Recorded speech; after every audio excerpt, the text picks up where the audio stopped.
बिस्मिल्लाहिर्रहमानिर्रहीम, अस्सलाम वालेकुम। मैं हूं आयशा शफीक। नजर डालते हैं सबसे पहले न्यूज हेडलाइंस। बिस्मिल्लाहिर्रहमानिर्रहीम।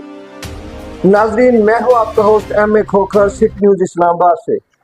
आज हम बात करेंगे इस्लामाबाद के शहरियों के जो खासकर बिजली के मसाइल हैं, खासकर बिलों के जो स्लैब बनाए वापडा ने, जालमाना जो बिल आ रहे हैं, उसका सदेबात करने के लिए हम आज बात करेंगे एडवोकेट ज़हीर अवान से, जो कि हमें कानूनी राय भी देंगे और बताएंगे कि अगर वापडा ने पब्लिक को रिलीफ ना दिया तो ये इसके अगेंस्ट क्या करेंगे। अस्सलाम वालेकुम मलिक साहब। जी वालेकुम सलाम। मलिक साहब, आजकल जो वापडा वाले जुल्म की इंतहा कर रहे हैं, एक वो जो 200 यूनिट वाली जो एक उन्होंने ऑफर दी हुई है, जिसका 200 यूनिट है, उस पर 3000 बिल है, उसके ऊपर अगर एक यूनिट भी ऊपर चला जाता है तो बिल जो है वो डबल हो जाता है, बल्कि 8-9 हज़ार पे चला जाता है। ये कौन सी साइंस के तहत ये किस तरह की स्लैब बनाई है? लोग तो जुल्म की चक्की में पिस के तंग आ चुके हैं।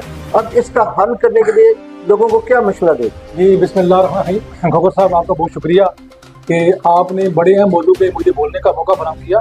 देखें, इस पे सिर्फ 200 यूनिट की बात नहीं है। मेरे हाथ में वो बिजली का बिल है। इस बिल के अंदर एक होती है बिजली की कास्ट। जी, कास्ट की बात समझ आती है कि जी कास्ट वो ले रहे हैं, उस पर वो खर्चा आ रहा है, लेकिन इसके अंदर ये काफ़ी ज़्यादा तादाद में जो टैक्सेस डालेगी, इसके ऊपर मैं और मेरी जो हमारी टीम है, ताजवा फर्म की जो टीम है, इस पे हम वर्किंग कर रहे हैं। और नेक्स्ट वीक में इंशाल्लाह हम एक हाई कोर्ट में पिटीशन डाल रहे हैं कि ये जो तमाम टैक्सेस जो इसके अंदर आते हैं, इसमें इनकम टैक्स है, एक्स्ट्रा टैक्स है, ये बेशुमार टैक्सेस हैं, इनकी क्या वजह है? क्या ये लीगल है या इलीगल है? और फिर 200 यूनिट की बात आपने की, वो तो है ही गलत कि 200 यूनिट के बाद आप उनको अगर बिल इसका 2 आ रहा है उसका आप 10,000 भेजते हैं, वो तो है ही लीगल। देखिए, एक खास लिमिट के तहत आप उसको इंक्रीज कर सकते हैं, लेकिन आपका ये कुलिया कि 200 के बाद जनाब आपका वो आपने चक्का लगा दिया, ये गैर मुनासिब है और इलीगल है। तो इस पर इंशाल्लाह हम वर्किंग कर रहे हैं और नेक्स्ट वीक इंशाल्लाह अल्लाह चाहे तो हमारी कोशिश रिव्यू करेंगे। अच्छा मलिक साहब, जैसा कि पब्लिक हमें देख रही है, पब्लिक को ये भी बताएं कि ये जो टैक्सेस हैं ये लीगल है या अनलीगल है? जी देखिए, इसमें दो बातें। एक तो मैंने पहले कहा कि इसके अंदर जितने भी टैक्सेस हैं, इनकी जो लीगल हैसियत को जानने के लिए हमने जो स्टडी भी कर रहे हैं, और इस वीक के अंदर हमें ये जानना चाहेंगे कि आया कि ये टैक्सेस गलत है सही। लेकिन जितना मैंने पढ़ा है, जितना मुझे भी समझ आया है, उसके मुताबिक ये जितने भी टैक्सेस हैं ये इलीगल है।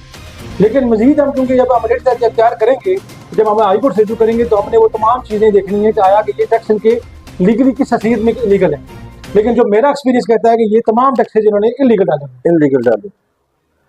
जी नाजरीन, जैसा कि आपने ज़हीर अवान साहब से सुना है कि वापडा के खिलाफ हम एक रिट पिटीशन दायर करेंगे और फिर इनसे पूछा जाएगा कि पब्लिक को ये जो अनलीगल टैक्स लगाए हुए हैं किस मद में लगा रहे हैं। आप बिजली की कास्ट ले सकते हैं, जनरल सेल टैक्स ले सकते हैं, जो जायज़ जो गवर्नमेंट ऑफ पाकिस्तान ने जो एक टैक्स शहरी पे लागू किया है वो तो देना बनता है। लेकिन ये अजीबोगरीब किस्म के जो टैक्स हैं, और उतनी वो शहरी बिजली नहीं जलाता जितनी कास्ट के इनको टैक्स लग जाते हैं। तो इस मसले के हल के लिए ज़हीर अवान साहब एक पिटीशन दायर करने जा रहे हैं। इनसे पूछते हैं कि जी ये पिटीशन दायर करने के लिए आपको किस चीज़ की ज़रूरत पड़ेगी?